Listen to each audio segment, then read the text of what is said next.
نحمده ونصلي ونسلم على رسوله الكريم أما بعد فأعوذ بالله من الشيطان الرجيم بسم الله الرحمن الرحيم ولنبلونكم بشيء من الخوف والجوع ونقص من الأموال والأنفس والثمرات وبشر الصابرين. قال النبي صلى الله عليه وآله وسلم من يرد الله به خيرا يصب منه صدق الله العظيم وصدق رسوله النبي الكريم الأمين. الصلاة والسلام عليك يا سيدي يا رسول الله وعلى آلك وأصحابك يا سيدي يا حبيب الله أغثني وأدركني يا رسول الله. عزیزان ارجمن،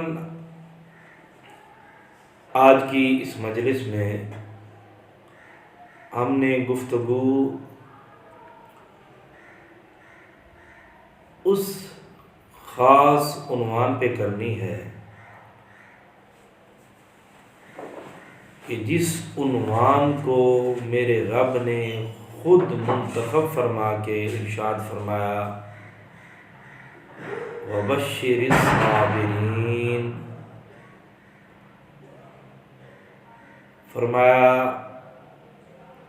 میرے دیے گئے آزمائشوں کے راستے پہ جس آدمی کو بھی آزمائش آئے گی یا جس پہ میں آزمائشوں کے دروازے کھولوں گا اور اس نے صبر کیا، فرمایا وَبَشِّرِ الصَّابِرِينَ، فرمایا اس کے لیے آزمائشوں کے بعد میں نے صبر کے انعام کے طور پہ اپنی رحمتوں کے دروازے کشادہ کر دیے۔ صاحبان ذی وقار، اللہ رب العزت نے ارشاد فرمایا وَلَنَبْلُوَنَّكُمْ بِشَيْءٍ مِّنَ الْخَوْفِ وَالْجُوعِ وَنَقْصٍ مِّنَ الْأَمْوَالِ وَالْأَنفُسِ وَالثَّمَرَاتِ وَبَشِّرِ الصَّابِرِينَ، فرمایا ہم ضرور بر ضرور تم کو آزمائیں گے، خوف دے کر، بھوک دے کر، مال میں کمی دے کر، جانوں میں کمی دے کر، پھلوں میں کمی دے کر، اور پھر اس کے بعد تمہارے اوپر ہماری رحمتوں کے دروازے کھول دیے جائیں گے اگر تم نے صبر کیا۔ اب رب کا اعلان ہمارے لیے بڑی اہمیت کا حامل ویسے ہی ہوتا ہے۔ یہاں پہ دیکھیے گا میرا رب اپنی مخلوق سے کیا کہتا ہے، بِشَيْءٍ مِّنَ الْخَوْفِ، ہم کسی چیز کا خوف تیرے دل میں ڈال دیں گے، پھر دیکھیں گے تو سجدہ کرتا ہے یا نہیں کرتا۔ تجھے بھوک دیں گے، پھر دیکھیں گے تو ہمیں یاد کرتا ہے یا نہیں کرتا۔ تجھے پیاس دیں گے، دیکھیں گے تو ہمیں یاد کرتا ہے یا نہیں کرتا۔ تیرے متاع میں، تیرے مال میں کمی کر کے دیکھیں گے، اضافہ کر کے دیکھیں گے، دونوں طریقوں سے تجھے آزمائیں گے تو ہمیں یاد کرتا ہے یا نہیں کرتا۔ تیرا جوان بیٹا تیرے کندھوں کے اوپر جھولتا ہوا قبرستان چلا جائے گا، پھر دیکھیں گے تو ہمیں یاد کرتا ہے یا نہیں کرتا۔ تیرے گھر میں رزق کی کمی دے کر دیکھیں گے تو ہمیں یاد کرتا ہے یا نہیں کرتا۔ فرمایا اگر خوشحالی میں، تنگی میں، اللہ کی عطا پہ اور اللہ کے لینے پہ ہر طرح سے تو خوش ہوا، میرے محبوب علیہ الصلوۃ والسلام کے مالک کیا کہتے ہیں، فرمایا جب تو رب کے حکم پہ خوش رہا، رب اس خوشی کے بدلے میں تجھ پہ رحمتوں کی برسات فرمائے گا۔ سیدنا ابو ہریرہ رضی اللہ تعالی عنہ آپ ارشاد فرماتے ہیں کہ آقا کریم علیہ الصلوۃ والسلام نے فرمایا من یرید اللہ بخیرا یصب منہ۔ اب یہ ضروری نہیں کہ جس پہ آزمائش آ گئی اس کے گناہوں کا صلہ اس کو دیا جا رہا ہے، اس کی پکڑ ہو رہی ہے، اس کی گرفت ہو رہی ہے، اس کی جانچ پڑتال کی جا رہی، نہیں۔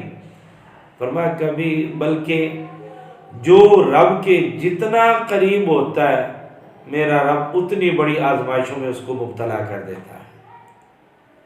اور جان کائنات علیہ الصلوۃ والسلام کا فرمان علی شان سماعت کیجیے گا، فرمایا رب جس کو اپنا پیار دینا چاہے، میں یرید اللہ بخیرہ، رب جس کو اپنا پیار دینا چاہے، رب جس کو اپنی محبت دینا چاہے، رب جس سے اپنی محبت کا اظہار کرنا چاہے، رب جس کے بارے میں ارادہ کر لے کہ اب یہ میرا ہو گیا ہے، یصیب منہ، فرمایا رب اس پر آزمائشوں کے دروازے کھول دیتا ہے۔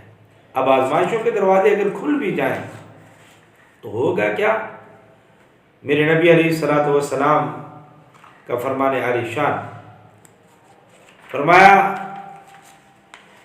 کہ بندہ گناہگار ہوتا ہے، سیاہکار ہوتا ہے، اور مختلف اقسام کے گناہوں کے اندر وہ مبتلا رہتا ہے، فرمایا لیکن جب وہ رب کے ساتھ پیار کرنا شروع ہو جائے، رب اس سے پیار کرنے لگے، فرمایا پھر کمال یہ ہوتا ہے رب اس پہ آزمائشوں کے دروازے کھولتا ہے۔ اگر جب آزمائشوں کے دروازے کھلتے تو پھر ملتا کیا ہے؟ فرمایا دنیا میں اس نے آزمائشوں پہ صبر کیا اور اس کا اجر یہ ہوگا حتی یلقى اللہ تعالی، وہ اللہ سے ملاقات اس انداز میں کرے گا کہ اس کے ذمے کسی بھی قسم کا گناہ باقی نہ رہا ہوگا۔ صاحبان ذی وقار، ہم آزمائشوں میں رب سے گلہ کرتے ہیں، شکوہ کرتے ہیں، رب کے سامنے اپنی غلط سوچوں کا اظہار کرتے ہیں۔ سنیے گا جب آزمائش آ جائے، اس کے پیارے حبیب علیہ الصلوۃ والسلام کی آزمائشوں کو یاد کر لینا۔ جب کوئی ستائے تو اس بات کو یاد کر لینا کہ میرے آقا کریم علیہ الصلوۃ والسلام کے ساتھ طائف والوں نے کیا کیا تھا، مکے والوں نے کیا کیا تھا، مدینہ منورہ کے یہودیوں نے کیا کیا تھا، اغیار نے کیا کیا تھا۔ جب اولاد بیٹے اور بیٹی کی یاد ستائے تو یاد رکھنا کہ سب سے زیادہ آزمائشیں میرے محبوب علیہ الصلوۃ والسلام نے برداشت کی۔ تو اب جس نبی علیہ الصلوۃ والسلام کے ہم امتی ہیں، اگر اسی نبی علیہ الصلوۃ والسلام کے بتائے ہوئے احکامات پہ عمل نہیں کریں گے تو میرا نہیں خیال کہ ہم سیدھی راہ پہ چل رہے ہیں۔ گزارش کرتا ہوں، التجا کرتا ہوں کہ اس محبوب علیہ الصلوۃ والسلام کے فرامین پہ سرخم کرتے ہوئے جب بھی کوئی آزمائش آئے اللہ کو یاد کریں، اللہ کے پیارے حبیب علیہ الصلوۃ والسلام کو یاد کریں، تاکہ کل ہم قیامت کے دن جب اٹھیں تو رب ان آزمائشوں کے بدلے ہمارے گناہوں کو معاف کر چکا ہو۔ وَمَا عَلَيْنَا إِلَّا الْبَلَاغُ الْمُبِينُ۔